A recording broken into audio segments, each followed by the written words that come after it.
Welcome back to the Midday Reset. My name is Antoinette, and today I want to talk to you about the difference between a growth mindset and a lack mentality, because this is huge in helping you to keep your thoughts pointed towards the positive. What you choose to focus on is what you will manifest, and when people used to say that to me, I thought that it meant literally. I thought that if I thought enough about cupcakes, cupcakes would rain from the sky like in Cloudy with a Chance of Meatballs. That's not exactly how it works, but I promise you it does work. Follow along with me.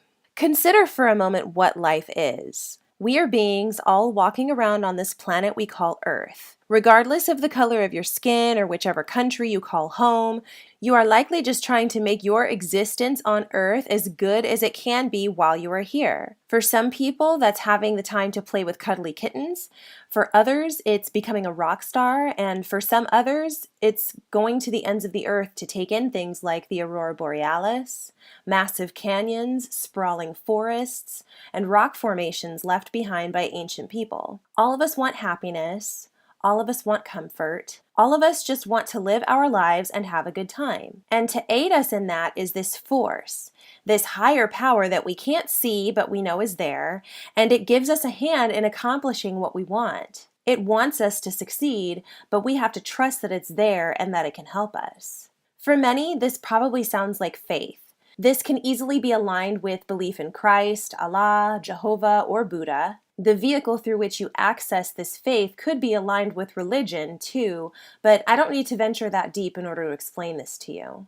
The bottom line is, as humans, we are here on this earth together, all trying to have a good time and accomplish things, and the best way for us to do that is to trust that in the larger scheme of things, outside of our experience on Earth, outside of ourselves, is a powerful force that makes it possible to find the harmony that we seek. In order to let that force work for us, we have to believe and have trust. Belief that things will work out and that we are headed in the direction of what we want is where a growth mindset is born. A growth mindset helps you to see the abundance in your life over the lack. Everybody has abundance and lack. Abundance and lack are related, like goodness and bad. One can't exist without the other. So regardless of how much money you have, you still have areas of lack. No matter how poor you may be, you still have abundance. It's knowing how to look for those things that makes the growth mindset a little harder for people to get into, which is why I'm here to tell you how. It's not difficult to do, you just have to make sure you keep yourself moving toward what feels good. Whatever gives us comfort, propels us forward, and ultimately leads us to a better reality for ourselves is abundance. This is having more time to do what you love, having money to support the lifestyle you want to live, and being surrounded by who and what makes you happy. If anywhere in here we want to throw on the brakes by deciding that we are not worthy, not able, or not enough to actually live and enjoy this abundance, this is an example of a lack mentality. Lack mentality is what tells you that you don't have enough. It tells you to hold on to that last $100 because you don't know when you will get more. Lack mentality tricks you into spending a ton of time contemplating your finances rather than actually taking the steps to bring in more money. And here's the thing, in case nobody's told you this yet, you can always get more money. Money is everywhere. If you have hang-ups in your thought process about money, I suggest doing some personal work to change how you think about money, wealth, and riches. I was able to start working on my own relationship with money through reading Jen Sincero's book, You Are a Badass at Making Money. I also had to do a lot of journaling to take notice of the behaviors that I needed to change. Anyway, it's this lack mentality that makes you think that you are somehow greedy or an evil person if you like money and desire more of it. Meanwhile, time is not something that can be replenished. The time you waste is just that. It's wasted and gone. And none of us here on Earth get to add to the clock of our lifespans.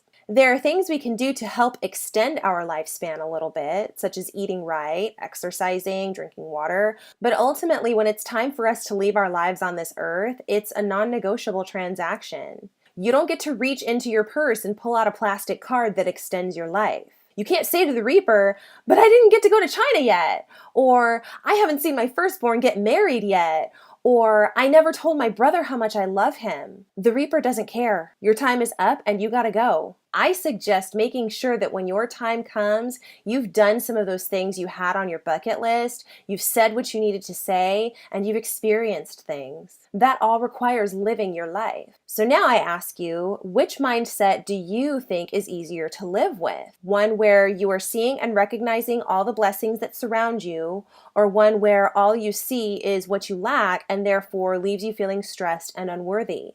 Think about it and let me know your thoughts by emailing me at themdrpodcast@gmail.com. You can also follow me at The Midday Reset on Instagram. Like us on our Facebook page, The Midday Reset, as well, in order to stay tuned on everything that's happening with the reset. I look forward to hearing from you. Take care, and I'll see you next time.